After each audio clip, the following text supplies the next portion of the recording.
তো গাইস আজকে অর্থাৎ 22/5/2025 খড়গপুর বন বিভাগে মোট 107টা থেকে 108টার মতন হাতি আছে। তো সেই হাতিগুলোর অবস্থান বলছি, অনুগ্রহ করে সবাই একটু শুনবেন।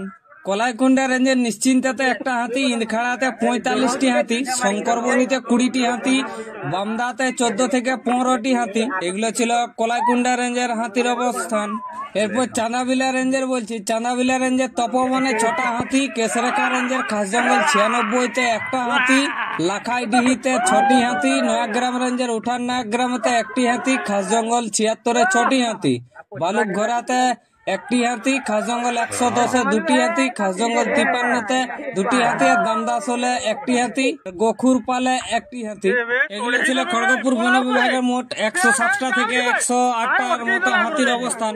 তো যে সমস্ত এলাকার নাম বললাম সে সমস্ত এলাকার নিকটবর্তী এলাকাবাসী সবাই সতর্ক এবং সচেতন থাকবেন, জঙ্গলে যাবেন না। আর যে জঙ্গল লাগোয়া রাস্তাগুলো আছে সেই রাস্তাগুলোকে এড়িয়ে চলুন। আর একটি বিশেষ অনুরোধ, বন্যপ্রাণী শিকার ও বন্যপ্রাণী বিরক্ত করা থেকে বিরত থাকবেন, এটা দণ্ডনীয় অপরাধ। জনসচেতনতার স্বার্থে প্রচারিত।